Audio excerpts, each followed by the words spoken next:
Yeah, all good. Jim, just how difficult have the last couple of days been since the midweek game? Yeah, I mean, obviously, as you can imagine, the mood in the camp is extremely flat. Since the split, the results and performances haven't been good enough, and although we're not mathematically down at this moment in time, we need a minor miracle to happen on Sunday in order for us to get that playoff place. So we're not going to throw the towel in, of course, but I don't want to make myself sound silly and look silly here talking to you guys thinking that we're going to be able to achieve it, but we have to put a team on the park that's going to play with pride and try and finish the season on a positive note. You mentioned a minor miracle. Miracles do happen. You've scored, United have scored 4 goals in a couple of games this season. Ross County have to win on a plastic pitch. You look at the League One playoff between Sheffield Wednesday and Peterborough United, they look dead after one leg and then it was turned round. They do happen, and while there's the slimmest of hopes, can you cling to that? I think we have to, yeah. I mean, look, it's an 8 goal difference at the moment.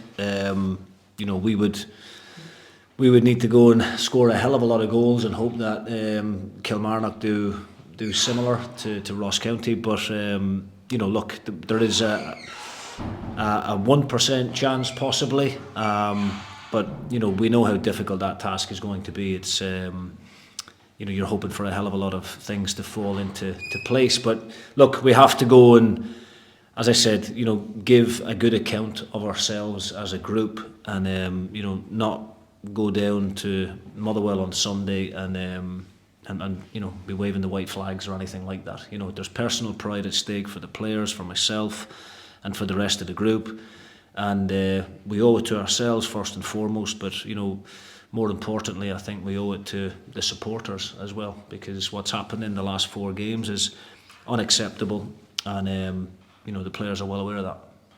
Have you had a chance to speak to the chairman in the aftermath of the midweek game? I'm just wondering how those talks went, and have you been given any indication in terms of where your future lies beyond the game this weekend? Yeah, I mean, I've just met the chairman for the first time face to face over the last couple of days, and yeah, I've had spent hours with him yesterday, just giving him my overview on what I've experienced during my time here. He's made a hell of an investment financially, from his own personal wealth into the club. He's a man that's in business, used to succeeding, and he certainly didn't come to Dundee United to be having this kind of experience. So whatever the outcome is on Sunday, he's fully behind supporting the club and trying to make sure that this kind of thing doesn't happen again in the future. So yeah, we had good positive talks, but there's no guarantee or there's been nothing decided yet with regards to my long-term future. I've explained to him that I've loved my time at the club. I've met some great people. There are some fantastic people here behind the scenes doing some great things in a lot of the other departments within the club, but unfortunately, a club is always going to be recognised for what happens on the pitch, and unfortunately, as a team, we haven't been good enough, and we've unfortunately all the other good things that are going on or that have went on have been brushed under the carpet. So, we have to just go down on Sunday and just, as I said and as I keep saying, playing for personal pride, give a good account of ourselves, and try and finish the season on a positive note. So I'm just wondering if we take a step back from it all and look back over the last 6 months for you. I mean, obviously it was a difficult period in the end at Aberdeen.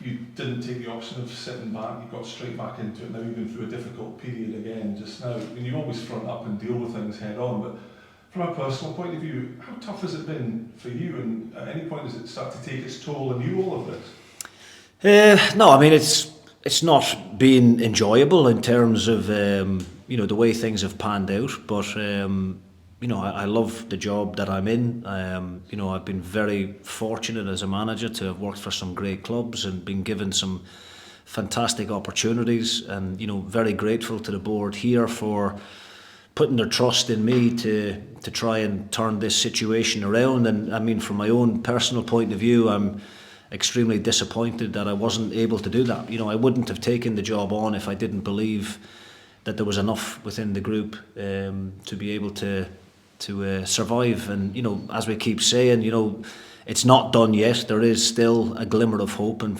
while that glimmer of hope is still there, we have to keep believing. But it's I'm just gutted for the chairman, for the investment that he's made. I'm gutted for the great staff that are here and work tirelessly behind the scenes, and I'm obviously so disappointed for the supporters, because their loyalty and commitment to the club has never shirked this season. They've turned up in great numbers game after game, whether it's home or away, and got behind the team. And unfortunately, their commitment hasn't been repaid in the manner that what they should have been. So look, this isn't about me. It's not.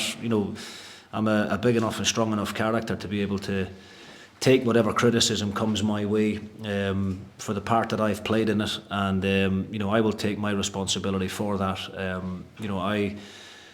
I would love to be here next season. I would love to be given the opportunity to take the club forward and to make the necessary changes that are required to freshen things up. I've been involved in projects in my managerial career up to now, and I think it's a part that I've always enjoyed. It's hard work, it takes a lot of commitment and a lot of effort, but that's something that I've never shied away from in the past, and I certainly won't shy away from it in the future.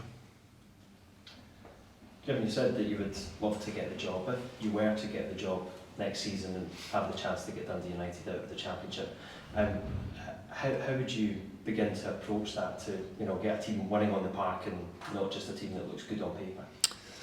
Well, I think, look, I don't think now is the time for me to be talking about the positives that I see at Dundee United, because I don't think the supporters want to hear that right now. I mean, I think they're all hurting with what has went on in this campaign over the course of the season.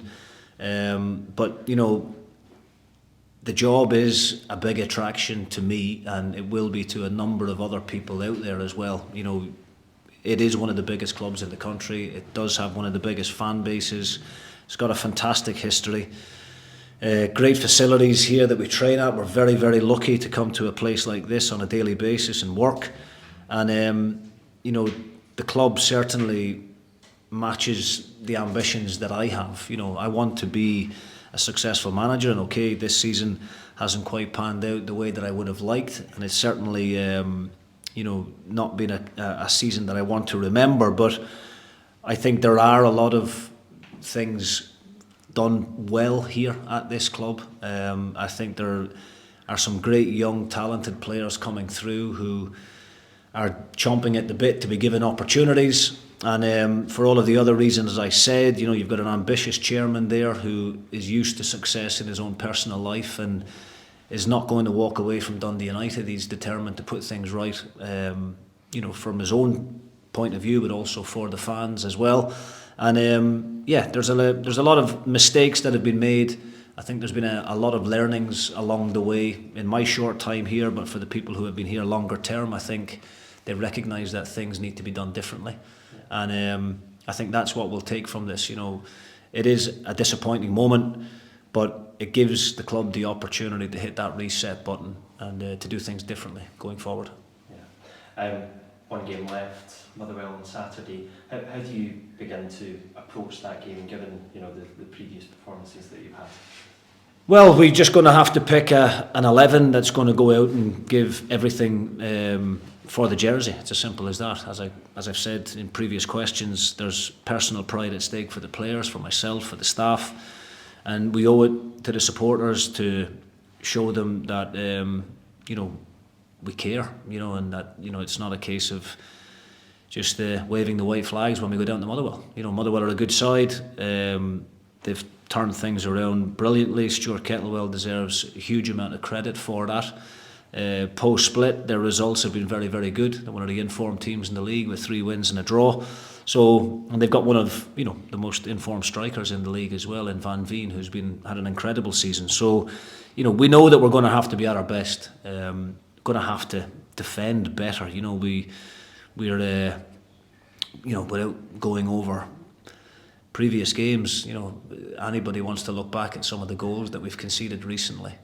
It's very, very difficult to legislate for them, and we just need the players on the park, whoever's given the opportunity, to make better decisions at those key moments. There are, I believe, some very good players within the group, and they haven't quite lived up to their expectations this season. But all I can say from conversations I've had with the players,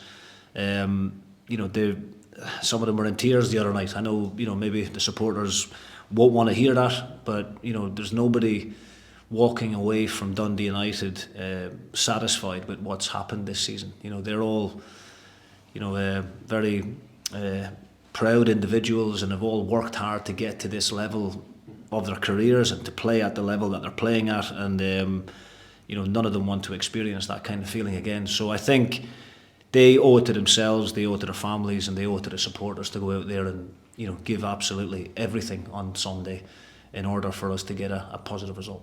Yeah, thanks, Jim. Okay, thank you. Jim, would it be fair to say everybody's futures at Dundee United are well and truly on the line? Yeah, I think so. I think we're all fighting for something on an individual level. But look, there is a number of the squad who is here at the moment, currently under contract. And I think those players have, those who maybe haven't played as regularly as what they would like, have got an opportunity on Sunday to go and show us what they're made of, and to go and stake their claim to be a part of next season and try and rectify the situation. And of course, there's going to be players leaving, there's players out of contract, and there might be one or two others who have got aspirations of moving on to a fresh challenge. So all of those conversations will need to be had once the managerial position gets finalised. But yeah, I think it is fair to say that everybody's futures and livelihoods and everything else is at stake. And you mentioned the supporters earlier, Jim. They've suffered. It's been a horrendous time for them as well as everybody else at Dundee United. How important is it to, on Sunday, even put a little bit of a smile back on their faces, give them some hope to cling on to? Absolutely, yeah. I mean, I apologised after the game on Wednesday night for the performance and for how the season has petered out the way that it has, and it's through no fault of theirs, that's for sure. They've been right behind the team from day one, and they had every right to vent their criticism on Wednesday at the full-time whistle. So yes, we do owe it to them to put on a performance, to make tackles, show a bit of passion, show a bit of pride, and defend for your lives, and on the other end go and attack and be exciting to watch in one last game. Simple as that. We have to, while that small percentage is still there, we have to go into the game in the mindset that a win might give us a chance, but we know that it has to be 5 or 6 goals for us, and a 2 or 3-0 defeat for County at Rugby Park, which is highly unlikely, obviously. So it's not about sitting here trying to pull the wool over people's eyes. I think first and foremost, let's just try and give the supporters a performance that that shows that we care. Stephen Fletcher clearly suffering from injury the other night. Is he out? Is he going to be okay for Sunday? Look, Stephen, credit to him, and shows you the character of the man, that he's probably 50-60% fit the other night, playing through the pain barrier. It's easy to play through bruises and strains of ligaments and things like that, but when you've actually got a torn muscle like Stephen has, then it becomes very, very challenging, and every movement is a painful one. But he's one, I think, that can hold his head high in terms of what he's given the team over the course of the season. I don't think anybody could point the finger of blame at Stephen, albeit we are all in it together and it is a team sport. But I think that just goes to show how much he cares and how much he wanted to play and trying to keep the club in the Premier League. So Stephen obviously is playing through the pain barrier for the club at the moment. Whether he's going to be able to do the same on Sunday will remain to be seen. And how's everybody else? Any other issues? I mean, physically everybody's fine. Emotionally everybody's a little bit fragile, as you would expect, but there's an opportunity on Sunday, as I said, for people to show the punters and show everybody out there what they're made of. Thanks, Jim. Thank you.